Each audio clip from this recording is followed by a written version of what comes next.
దేశంలోనే మొట్టమొదటిసారిగా ఉమ్మడి ఆంధ్రప్రదేశ్ సంక్షేమ పాలనను ప్రవేశపెట్టిన అన్న నందమూరి తారక రామారావు ప్రజల హృదయాల్లో చిరస్థాయిగా నిలుస్తారని, ఆయన ఆశయాలను సీఎం చంద్రబాబు నాయుడు ముందుకు తీసుకుని వెళ్తున్నారని 5వ డివిజన్ కో ఇన్ఛార్జ్ బత్తుల భవానీ పేర్కొన్నారు. తెలుగుదేశం పార్టీ వ్యవస్థాపకుడు, ఉమ్మడి ఆంధ్రప్రదేశ్ రాష్ట్ర మాజీ ముఖ్యమంత్రి నందమూరి తారక రామారావు 104వ జయంతి వేడుకలు 5వ డివిజన్ పేర్రాజుపేటలోని స్వర్గీయ ఎన్టీఆర్ విగ్రహానికి టీడీపీ పార్టీ కో ఇన్ఛార్జ్ బత్తుల భవానీ, 5వ డివిజన్ ఇన్ఛార్జ్ దేవ విజయలక్ష్మి తదితరులు పూలమాలలు వేసి నివాళులర్పించారు. ఈ సందర్భంగా టీడీపీ పార్టీ కో ఇన్ఛార్జ్ బత్తుల భవానీ, 5వ డివిజన్ ఇన్ఛార్జ్ దేవ జయలక్ష్మి, వీరంరెడ్డి శ్రీనివాసరావు మాట్లాడారు.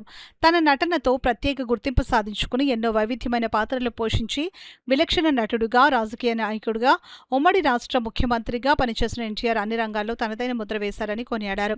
మహానాడును తెలుగుదేశం పార్టీ కుటుంబ సభ్యులు పండుగ చేసుకోవడం జరుగుతుందని అన్నారు. కార్యక్రమంలో బుర్రం రాంబాబు, చున్నారి గణేష్, కోటి తదితరులు పాల్గొన్నారు. 143వ జయంతి ఎన్టీ రామారావు పుట్టినరోజు సందర్భంగా మేము అందరం కూడా 5వ వార్డు నుంచి ప్రజలందరం పుట్టినరోజు జరుపుకొని, అలాగే మహానాడు కూడా మే నెల అంతా కూడా మహానాడు బాగా జరుపుతాం. నిన్న కూడా ఇవాళ కూడా బాగా జరుపుకుంటామని కోరుకుంటున్నాం. సందర్భంగా ఎన్టీ రామారావు గారికి పొద్దున్న లేచి ఘనంగా పుట్టినరోజు కార్యక్రమం చేయడం జరిగింది.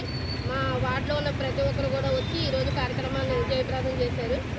అలాగే అందరూ కూడా ఈరోజు మహానాడు జరుపుకుంటున్నాం. మహానాడు అంటేనే టీడీపీ కుటుంబ సభ్యులందరికీ కూడా చాలా ఆనందదాయకం. పండగ వాతావరణం ఈరోజు 28వ తారీఖు. అలాగే ఎన్టీ రామారావు గారి పుట్టినరోజు కూడా కలిసి రావడం ప్రతి ఒక్కరికి కూడా చాలా ఆనందంగా ఉంది ఈరోజు. అలాగే మన ఎన్టీ రామారావు గారి జయంతి సందర్భంగా ఆయనకు శుభాకాంక్షలు. తారక రామారావు గారి 103వ జన్మదినం సందర్భంగా మా 5వ వార్డు కార్యకర్తలందరూ కలిపి జన్మదిన వేడుకలు జరపడం జరిగింది. అలాగే ఈరోజు మహానాడు 2వ రోజు మా స్థానిక ఎమ్మెల్యే, మా నాయకుడైనటువంటి శ్రీ వనమాడి వెంకటేశ్వరరావు కొండబాబు గారి నాయకత్వంలో బ్రహ్మాండంగా మహానాడు కార్యక్రమం జరుగుతున్నది. ఈరోజు ఎన్టీఆర్ గారి జన్మదినం మా వార్డు అందు మొత్తం కార్యకర్తలందరం కలిపి చేస్తాం.